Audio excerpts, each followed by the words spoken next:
Pessoal, tudo bem com vocês? Meu nome é Afonso, sou estudante de medicina da Universidade Federal do Vale do São Francisco e integrante do projeto de extensão Gene Locus. E hoje eu fiquei responsável por apresentar para vocês a aula referente à probabilidade e a sua influência na genética. Antes de iniciar essa aula, caso você ainda não se inscreveu no nosso projeto, certo? Segue o link na nossa descrição. Se você perdeu as videoaulas anteriores, acompanhe nossa playlist no canal do YouTube e segue nossas redes sociais para se informar muito mais, certo? Então vamos lá. Nessa aula, pessoal, a gente vai ver o quê? A gente vai ver as noções de probabilidade, a regra da adição, ou a famosa regra do ou, a regra da multiplicação, a regra do e a probabilidade correlacionada com a primeira lei de Mendel, que é a primeira e a segunda lei de Mendel, que são nosso foco, que cai bastante no Enem, certo? Não se assusta, é bem tranquilo, entendeu? Vai dar tudo certo. As noções de probabilidade, o que a gente precisa entender? A gente precisa entender um pouco mais sobre essa teoria básica. O que é a probabilidade? Então, como o nosso texto aqui está falando, a teoria da probabilidade ela é usada para estimar matematicamente, dentro de um universo, certo? De um espaço amostral, a probabilidade de um evento ocorrer, certo? Então, a probabilidade de um evento ocorrer vai ser o número de eventos desejáveis, ou seja, o evento que eu quero que ocorra, com todas as probabilidades que aquele evento pode surgir. Então, que é o famoso S, que é o espaço amostral. Então, a probabilidade vai ser o número dos eventos desejados com esse espaço amostral. Então, vamos lá.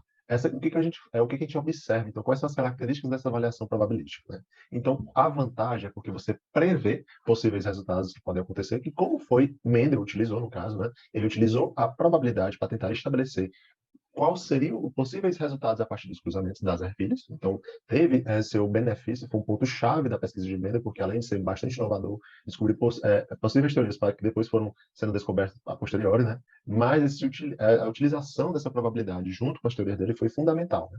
E aí você tem a probabilidade que ela vai ser baseada em um grupo amostral, e que significa o quê? Quanto mais eu repito aquele evento, para eu determinar uma probabilidade, mais preciso vai ser meus resultados. Foi o que Mendel fez. Mendel utilizou as ervilhas porque elas eram mais fáceis de ser cultivadas. A reprodução dela era muito simples. E, além disso, o espaço da fecundação dela era muito curto. Então, elas se reproduziam muito rápido, gerava seus descendentes, e ele podia fazer as anotações deles. Então, ele poderia fazer vários eventos. E, assim, com essa realização de vários eventos, ele poderia ter ali um estimar, ter um valor que poderia ser mais fiel ao que ele poderia favorecer. No caso, poderia gerar. Né? O resultado poderia ser proporcionado por esses cruzamentos. Então, é uma característica importante que se relaciona muito bem com a teoria de Mendel. Então, vamos lá, um exemplo para vocês não ficarem perdidos. Eu sei que realmente não é um assunto muito simples. Às vezes a gente fica um pouco assustado, mas é um assunto que é bem tranquilo. A gente dá para passar por ele tranquilo. Então, vamos lá. Tomando como exemplo, principalmente, o lançamento de um dado não viciado. Toda vez tem um dado não viciado. O que é isso? É que a probabilidade de ocorrer ele, digamos assim, sair uma face em relação à outra, não vai ser alterada, não vai ter maior chance, sei lá, cair o número 1 em relação ao número 6. Todo mundo tem a mesma probabilidade, ou seja, é um dado não viciado. Em que as faces têm as mesmas chances de ocorrer, podemos calcular a probabilidade de umas faces ficar voltada para cima. Vamos pegar a face 6 como por exemplo. Né? Então, o meu evento que eu desejo, ou seja, lá que eu quero estar lá no numerador, é que caia a face 6. Qual é o meu espaço amostral? Quais são as possíveis faces que podem cair? Face 1, 2, 3, 4, 5 e 6, como está sendo mostrado aqui. Então, a minha probabilidade é o evento desejado, certo? Sobre o numerador, sobre o denominador, que é meu espaço amostral. Então, o número de eventos desejado é 1, porque é a face 6 de um total de possíveis eventos. 1, 2, 3, ou seja, todas as faces do dado. Um dado, ele é um cubo, ele tem 6 faces, certo? Então, logo, a minha probabilidade, bem simplesinha, papuf, é de 1/6. Por quê? É uma face que eu quero, meu espaço desejado, dentre as 6 possíveis. Tranquilinho, sem problema nenhum.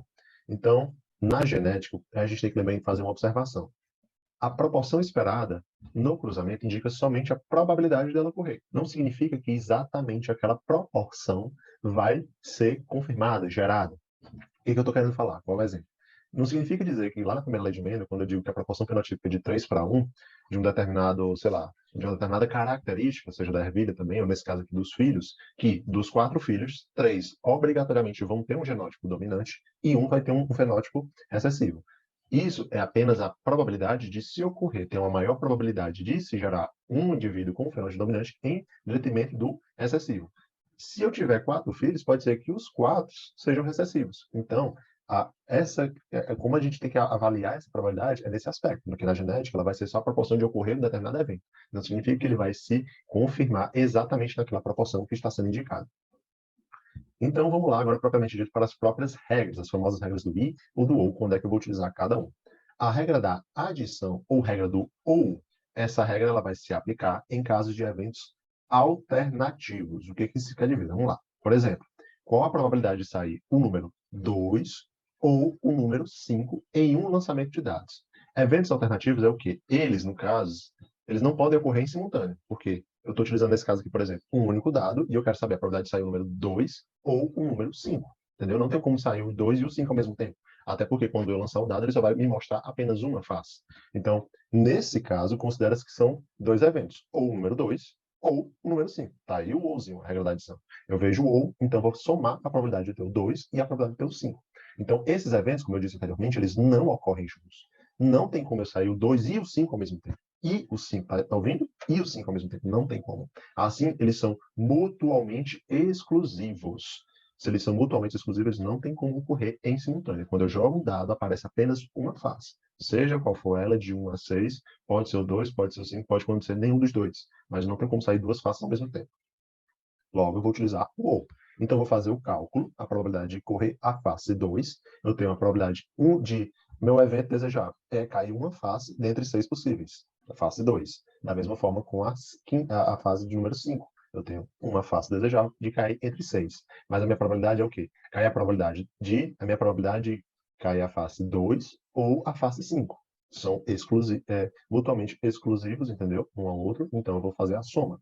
Um sexto mais um sexto dá 2/6, então a probabilidade de cair a face 2 ou a face 5, número 5, é de 1/3. Tranquilinho, sem problema nenhum. A regra da multiplicação, a regra do I, vocês vão verificar, é diferente. Lá a gente falou de mutuamente exclusivos. Não tem como eu ter os dois eventos ao mesmo tempo. Aqui não. Eles são eventos independentes, certo? Iguais de certa maneira, mas eles podem ocorrer simultâneos e eu posso ter a observação dele simultaneamente. Como é que eu vou fazer isso? Como é que eu vou analisar isso? Então, como eu disse, são eventos independentes, iguais, e devem ser avaliar os eventos isoladamente e multiplicá-los. Eles ocorrem isoladamente, mas eles podem ocorrer simultaneamente. Uma planta ter a característica rugosa e descer da cor verde. São características distintas, mas elas podem ocorrer em simultâneo, certo? Então, nesse caso, é o I, certo? Observação da forma como você fala, né? Por exemplo, saiu o número 6 em dois dados lançados ao mesmo tempo. Observem que aqui já não é um dado, são dois dados. Então, tem a probabilidade muito bem de sair 6 em um dado e 6 no outro, com a probabilidade de sair o número 6 dos dois. Eu não posso sair o 2, o 6 e o 1 ao mesmo tempo, seria um exemplo. Né? Vamos lá, não confundir, vamos lá. Os eventos são independentes, porque são dois dados distintos, eles podem ocorrer em simultâneos. Iguais, porque a gente está trabalhando nas mesmas características, seria um dado lançado. Né? Pois o fato de aparecer o número 6 em um dado, ou seja, no dado de número 1, não interfere, eles não se conectam, ou seja, não interfere que no segundo dado, seja de alguma forma, esse número 6 possa ser modificado. Então, a probabilidade de sair um não interfere no outro. Então, portanto, a gente vai buscar a chance de ocorrer 6 e 6, ou seja, um evento e outro, e no outro, o outro mesmo evento. Né? Então, nesse caso, a probabilidade é obtida pela multiplicação das probabilidades isoladas. Então, a probabilidade de eu sair com a face 6 em um dado. 1 em 6. 1 em 6 faces. Como eu quero que saia 6 em um dado e 6 no outro, 6 em um dado e 6 no outro, 1/6 multiplica 1/6. Ou seja, 1 vezes 1, 1. 6 vezes 6, 36. Então, é essa o que vocês têm que situar, entendeu? Então, mais uma vez, a gente vai voltar lá. Quando a gente fala de ou soma. E por que que eu vou utilizar o ou? Porque são eventos mutuamente exclusivos. Porque a probabilidade por exemplo, eu estou falando aqui, nesse caso, nesse exemplo aqui, de um único dado. Então, obviamente, eu não tenho como ter o 2 e o 5 ao mesmo tempo. Eles vão se interferir um no outro. Então, eu vou ter que fazer a somatória deles, entendeu? Somatória. Nesse caso aqui, do I, eu vou multiplicá-lo, porque são eventos independentes. Um não vai interferir na probabilidade do outro, e nesse caso eu vou fazer isoladamente e multiplicá-los, tranquilamente, do jeito que eu fiz aqui nesse exemplo. Mais outro exemplo. No exemplo dado, 6 e 6, ou seja, em um dado 6 e 6, no segundo dado 6 e 6, calculamos a probabilidade de dois eventos iguais e independentes. Foi o que a gente fez. Fez um I. Vejamos agora como se calcula a probabilidade de dois eventos diferentes, independentes, ocorrerem juntos. Que foi aquele caso lá, como eu falei, sei lá, você ter o aspecto rugoso ou liso de uma ervilha e de uma coloração verde ou amarelo. São eventos diferentes, mas ocorrem juntos. Aí a gente tem que tomar cuidado na questão da observação quando você vai fazer, no caso, a regra do I, certo? Que é da multiplicação, porque pode ser que a ordem importa e quando a ordem não importa. Esse é o único aspecto diferente. Então, no I e no ou soma e multiplica. No I eu vou ter que tomar cuidado o quê? Porque pode ser que a ordem dos eventos possa ter alguma importância ou não. Quando a ordem importa, a gente vai ver aqui. No caso, vamos calcular a probabilidade de obter o número 1 em um lançamento de dado a seguir, né? No caso, o número 6 em outro dado. Ou seja, eu tenho dois dados, o dado A e o dado B, certo? No dado A sai o número 1 e no dado B sai o número 6. Então, A1, B6. Nesse caso, quais são meus possíveis eventos? Aí vai lá. No dado A sai 1 e no dado B sai 1. No dado A sai 1 e sai 2. E assim, respectivamente. 1, 2, 3, 4, 5, 6. Minha probabilidade que eu quero é isso aqui. Vamos sair que sai no dado A 1 e no dado B 6. A ordem está importando, porque eu estou determinando que no primeiro dado tem que sair 1. No segundo dado tem que sair 6. Então, nesse caso, a ordem está importante. Dos eventos possíveis, são 36 probabilidades. Eu quero uma em 36, certo? Então, vamos lá. O resultado desejado está em negrito, que corresponde 1 em 36. Por quê? Eu quero a probabilidade de 1 e 6, certo? Probabilidade de 1. De 1 é, no caso, 1 sexto. De 6, 1 sexto. 1 vezes 1, 1 sexto vezes 1 sexto, 1 sobre 36 avos, certo? Tranquilinho, sem problema nenhum. É dessa forma aqui, quando mostra o espaço amostral, fica mais fácil a gente ver, mas ela não é tão prática, certo? Mas aqui você faz aquele cálculo normalmente, a probabilidade de 1 e a probabilidade de aparecer o 6, a probabilidade da face 1, 1 sexto. E multiplica, então, é 1 sexto vezes 1 sexto. 1 sexto vezes 1 sexto, 1 sobre 36 avos. Agora, se nesse caso, a gente estava trabalhando na situação que ela importa. Agora vamos ver posteriormente a situação onde ela não vai interferir, no caso, essa ordem. Então a gente vai ter que considerar duas probabilidades. Mas calma lá, a gente vai ver. Fica mais fácil ao ver. Então, vejamos agora como se calcula a probabilidade de dois eventos diferentes e independentes ocorram juntos. Nesse caso, a gente deve considerar duas situações. Então, a probabilidade de 1, certo? 1 sexto. E a probabilidade de 1 sexto, a probabilidade de 6, 1 sexto, e a probabilidade de 1 e 6. Aqui seria só aquele cálculo mostrando como a gente acabou de fazer. E aí, como eu falei anteriormente, a gente viu quando a ordem importa. Eu quero que o dado A tenha determinado número, o dado B tenha um determinado número. Agora, quando a ordem não importa, ou seja, eu vou ter que considerar a probabilidade do dado sair 1 e 6 ou sair 6 e 1, porque a ordem não importa. Não importa que eu não quero que o dado A obrigatoriamente tenha que ser 1 e 6. Eu quero que saia as faces 1 e 6, não importa a situação. É o exemplo que vai ser abordado agora. Se você deseja saber qual a probabilidade de ocorrer o número 1 e o número 6, sem especificar a ordem. Ou seja, eu não quero que o dado A saia 1, não quero que o dado B saia 6, não importa. Eu só quero que saia 1 e 6. Então, poderíamos considerar como os eventos favoráveis tanto 1 e 6 como 6 e 1, o que eu acabei de falar. Nesse caso, o caso da probabilidade deverá ser feito da seguinte maneira. Eu vou fazer a probabilidade, no caso de eventos independentes, com a multiplicação, no caso, sendo 1 e 6, como se importassem a ordem de 1 e 6, e depois eu faço o inverso, como também se importasse a ordem, sendo 6 e 1. Vamos lá. Então, eu vou fazer a probabilidade de 1 e 6. Por que eu vou fazer a probabilidade de 1 e 6, Afonso? Mais uma vez, a gente quer que saia o número 1 e o número 6. Quando a ordem não importa, é como se eu fizesse a probabilidade que importasse, certo? Aspas aqui, de 1 e 6 e de 6 e 1.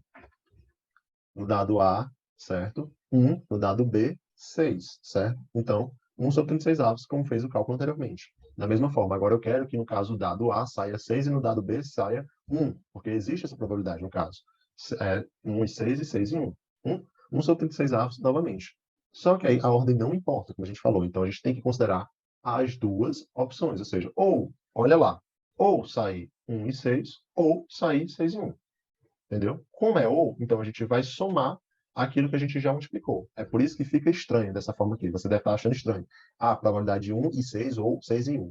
Ou seja, a probabilidade de sair 6, 1 e 6, ou a probabilidade de sair 6 em 1. E aí, nesse caso, a probabilidade de 1 e 6, eu não fiz anteriormente, né? 1 sobre 36 avos. Ou, desculpa, ou você, no caso, agora você vai somar, e aí você faz 1 sobre 36 avos. Logo, 2 sobre 36 avos, que dá 1 sobre 18 avos. Tranquilinho. Em síntese, eu sei que pode ter confundido um pouco a cabeça de vocês, certo? Mas o que eu quero trazer para vocês? Vamos lá, voltando. Ou, quando é que eu utilizo o ou? É um evento mutuamente exclusivos. Olha para mim, mutuamente exclusivo, certo? Ou seja, eu não tenho como a gente citou lá anteriormente, numa situação de um único dado gerar duas faces ao mesmo tempo. Porque quando eu jogo um dado, ele só dá apenas uma face. Ou dois, ou cinco, como foi dado no exemplo anteriormente, certo?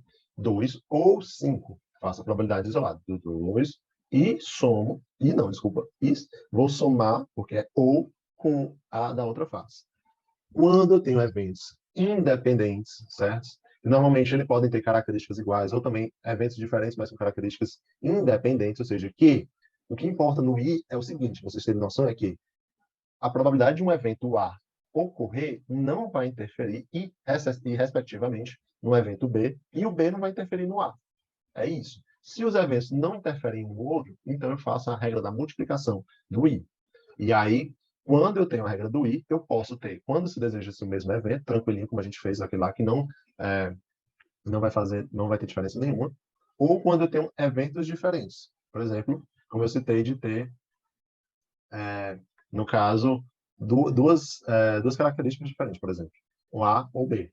E aí, nesse caso, quando for eventos diferentes, aí eu tenho que saber se a ordem vai ser importante ou se a ordem não vai ser importante. Se a ordem for importante, eu faço normalmente do jeito que eu já fazia, como se fosse o mesmo evento. Tranquilo. Agora, se a ordem não for importante, certo? Eu vou ter que considerar as possíveis probabilidades das ordens, entendeu? Então entra aquela situação entre eu posso ter um dado que eu quero 6 e 1 e 1 e 6. E aí é onde essa expressão ela fica um pouco mais grandinha, mas também não é muito difícil. Fica aqui P probabilidade de A e probabilidade de B, ou a probabilidade de B com a probabilidade de A, que foram os dados que a gente fez. Quando a gente fez a situação em que queria um dado cuja, certo? Que caísse as faces 6 e 1. Não importava para mim se ia cair 6 e 1 ou 1 e 6, porque o resultado para mim seria visto da mesma forma. Seria essa situação.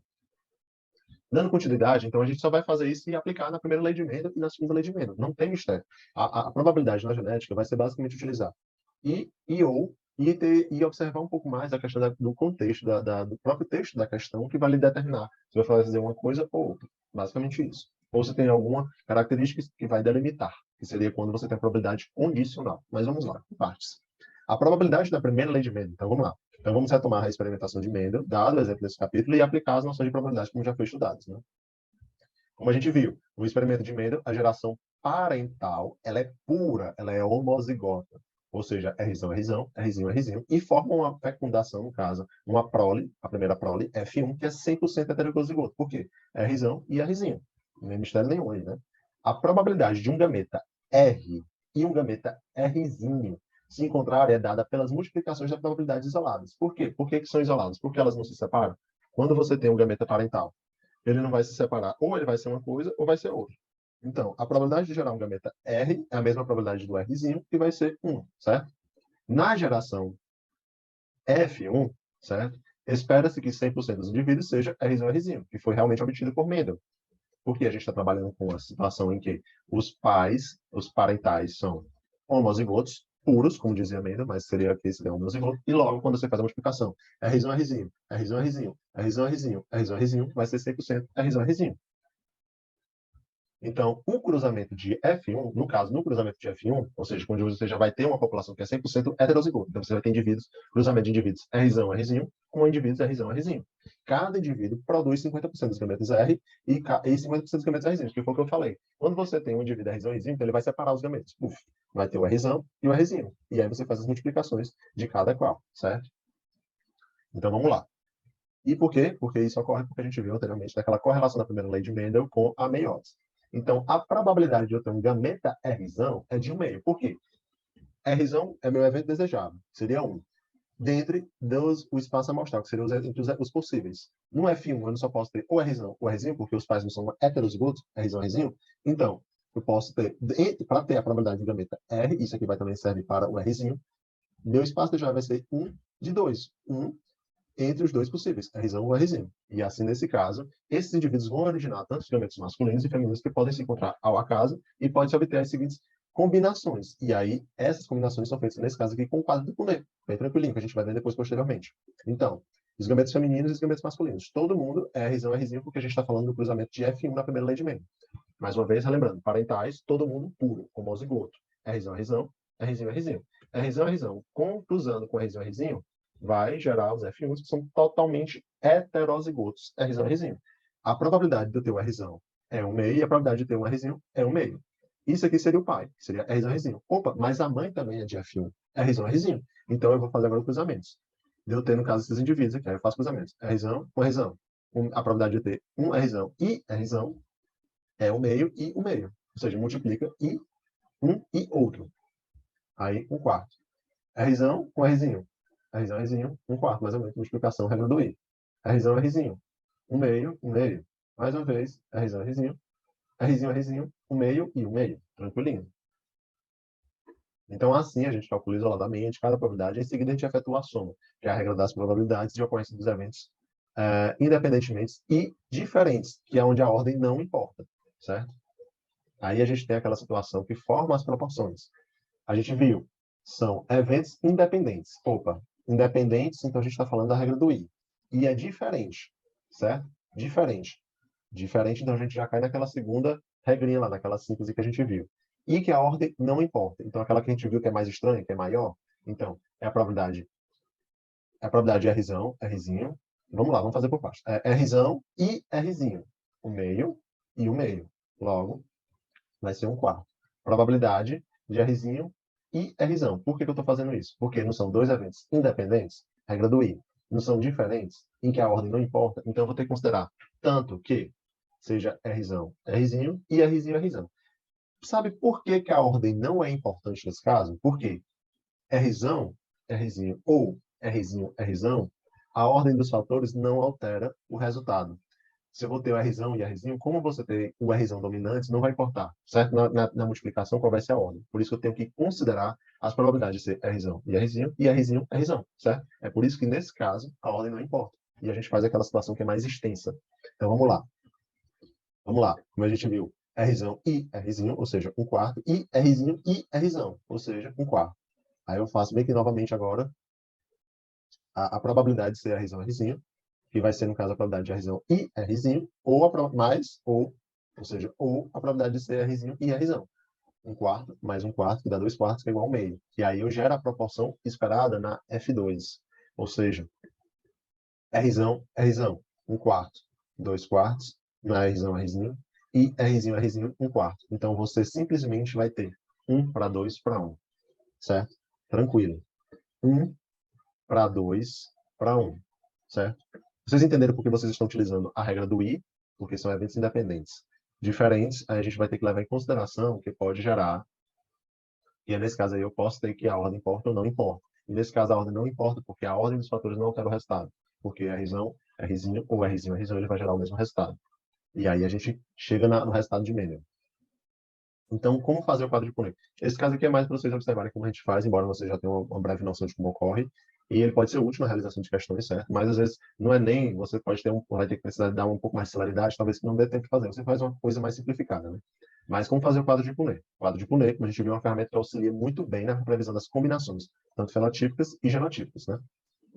Vamos para a prática, né? Como é que a gente vai fazer? Então, suponha que a capacidade de enrolar a língua, certo? Na espécie humana seja determinada por um par de alelos com relação de dominância completa e que o alelo dominante seja o que se relaciona com essa capacidade. Então, eu sou Rzão porque eu tenho a capacidade de enrolar a língua.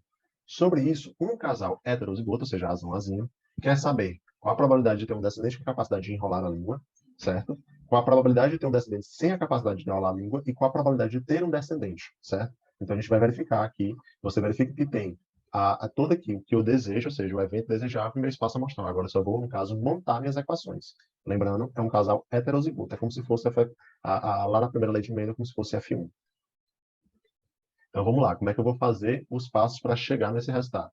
Primeiro, eu faço, no caso, um quadro com 3 linhas e 3 colunas. Por que eu faço 3 linhas e 3 colunas? Uma linha, no caso, para cada início de cada linha, certo? Você vai colocar os alelos do pai ou da mãe, certo? E em cada coluna, novamente, os alelos do pai e da mãe para você fazer o cruzamento, certo? Olha como eu estou fazendo aqui, ó, de azão, azão, azão, azinho, azinho, azão, azinho, azinho. Aí você vai escrever os alelos dos pais em cada célula, como está sendo o modelo aqui. Eu não vou ler para vocês, porque ele está bem nítido. Você não tem problema nenhum vocês inverterem essa ordem, porque a ordem não vai alterar nosso resultado, certo?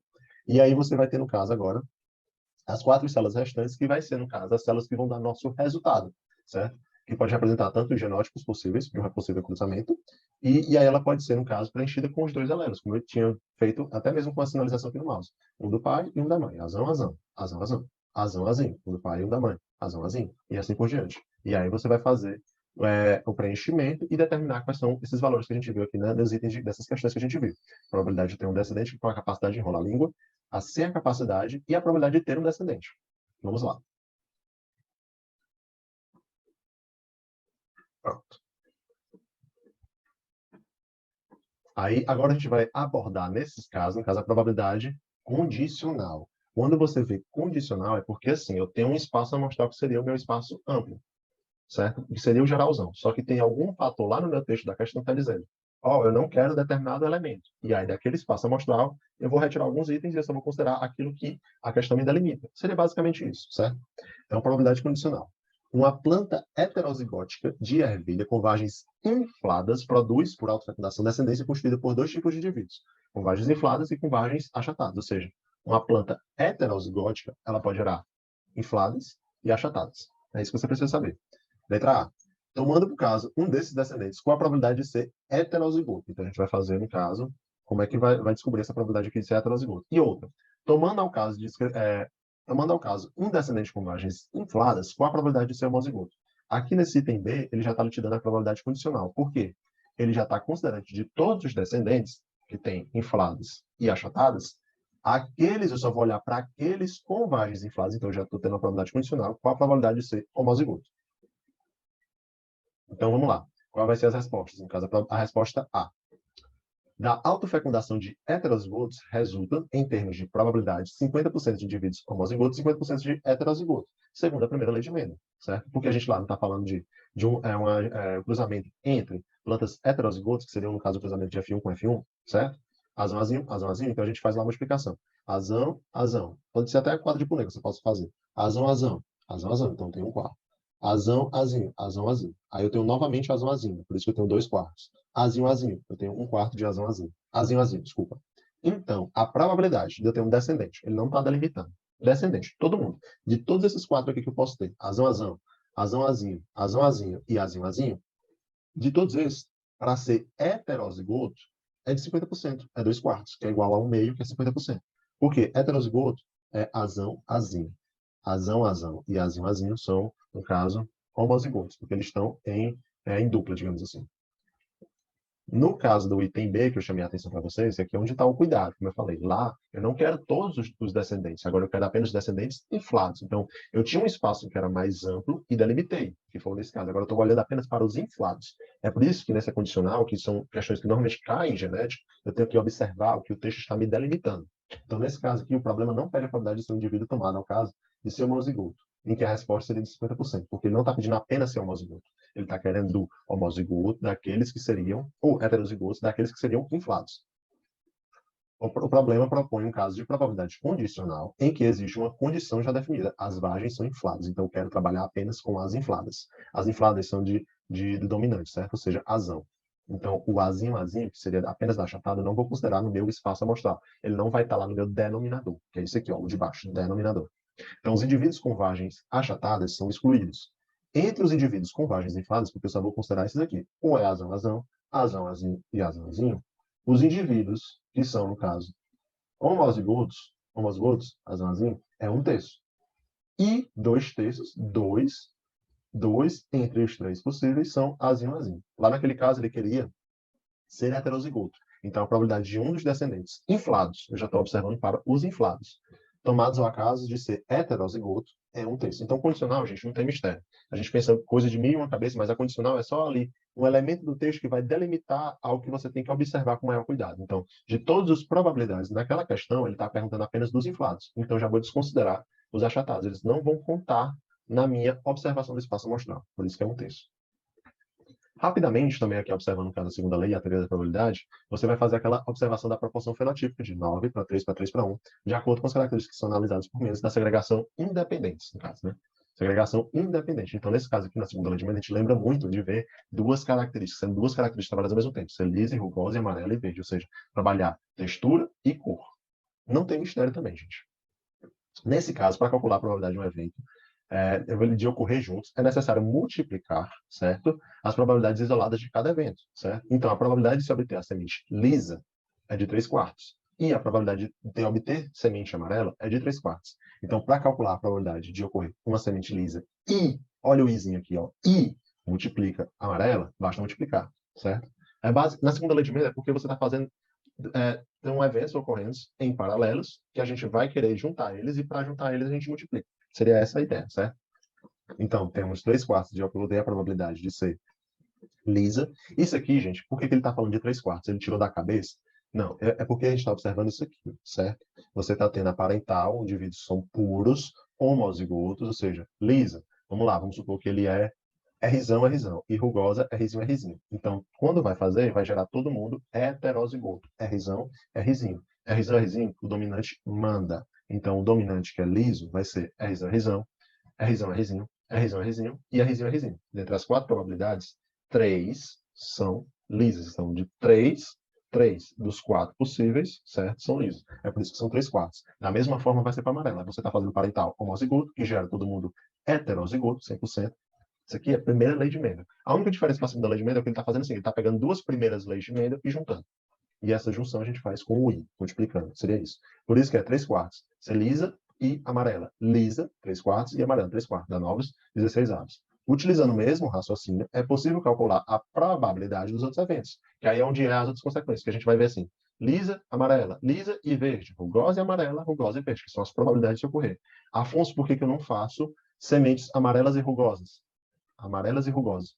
A ordem dos fatores não altera o resultado. Lembra lá do que a gente viu, porque são eventos independentes, diferentes e que a ordem não vai alterar, certo? É por isso que a gente faz aquela situação.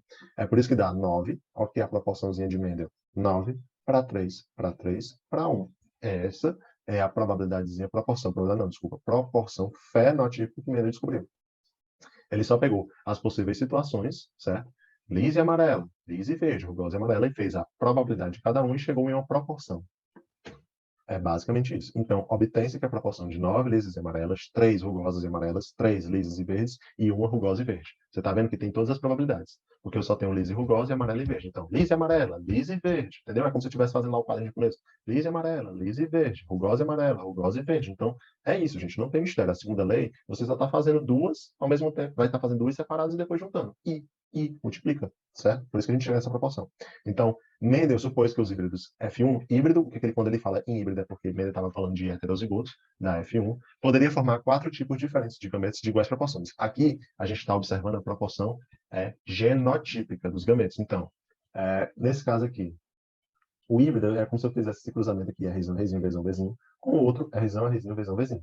Aí você, eita, Afonso, eu vou fazer com 4 elementos ao mesmo tempo, vai ser uma confusão, minha cabeça vai ficar iradinha. É só você fazer separado. Então, você faz primeiro com o grupamentozinho R, depois você faz com o grupamento Vzinho, e depois junta, certo? Então, eu posso ter, nesse caso, gametas Vzão, Vzinho, ou seja, indivíduos que vão gerar, no caso, plantas lisas e amarelas, lisas e verdes, rugosas e amarelas, rugosas e verdes. Então, a probabilidade de ter é de 1/4 dos gametas. Lá a gente viu de fenótipo, que é 9 para 3 para 3 para 1. Com a formação de gametas, a geração F2, por meio da autofecundação, a gente pode chegar nisso aqui. Isso aqui, gente, não é nada mais, nada menos que um quadro de Punnett, certo?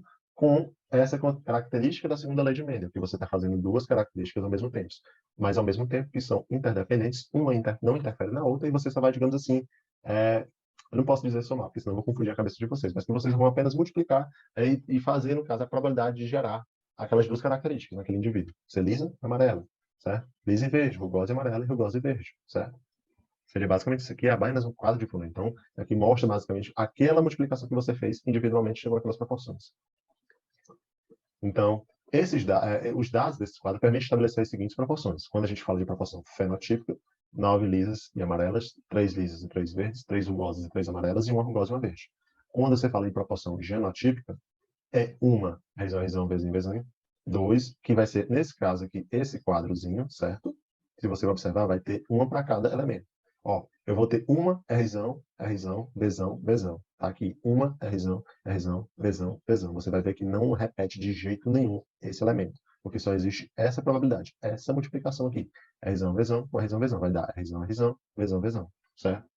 Que aqui é a proporção de R2, que é F2, desculpa, que é a proporção genotípica. Tá aqui, 1 para 2 para 2 para 4, 1 para 2, 1 para 2, 1 para 1, certo? E no total eu vou ter 9 para 3 para 3 para 1, que seria aqui as características fenotípicas, porque desse mundo aqui de indivíduos que podem se gerar, quando se chega mesmo no fenótipo, nas características, eu só vou ter lisas e amarelas, sendo a predominante, com 9, 3 lisas e 3 verdes, 3 rugosas e 3 amarelas, e uma rugosa e uma verde. Lembrando que se eu tiver, sei lá, estamos aqui 9 mais 1, são 16, né? Vamos ver que eles têm 16 As ervilhas têm 16 ervilhinhas, filhinhas. Significa que eu vou ter exatamente 9 lisas e amarelas, 3 lisas e verdes, 3 rugosas e amarelas e uma rugosa verde? Não, lembra daquela observação lá. Isso aqui é apenas um dado estatístico, digamos assim, apenas uma probabilidade. Probabilidade não é certeza, é apenas ali um valor numérico que pode, no caso, chegar naquele resultado. Não significa que vai ser exatamente assim. Eu posso ter muito bem todos os 16 elementos rugosos e verdes, só passando para lembrar. Então, a conclusão de Mendel acerca desses estudos foi o quê? A segunda lei de Mendel. Na formação dos gametos, o par de fatores responsáveis por uma característica se separa independentemente do outro par de fatores responsáveis por outra característica. Se a gente pegar aqui o que ele está falando, a gente tem que cada característica, ela, para ocorrer, a probabilidade de ocorrer uma determinada característica em detrimento de outro tipo de características, ela não vai influenciar uma na outra. Elas são independentes. E pelo fato de elas serem independentes, de serem diferentes, eventos diferentes, em que, nesse caso, você não importa a ordem, certo? A gente chega naquela característica de utilizar bastante a situação do I, na segunda lei do Mendel. Não significa que, na segunda lei de Mendel, eu vou utilizar o I e na primeira lei de Mendel eu vou chegar ao O. Mas tem essa característica que chama bem a atenção, certo? Só passando para relembrar. Então, em outras palavras, a segunda lei de Mendel, os pares de alelos localizados em um cromossomo não homólogo se separam independentemente na formação de gametos, certo? Eles se separam independentemente e um não interfere no outro. Mas a gente consegue chegar naquele resultado, naquela probabilidade de gerar aquelas características em conjunto.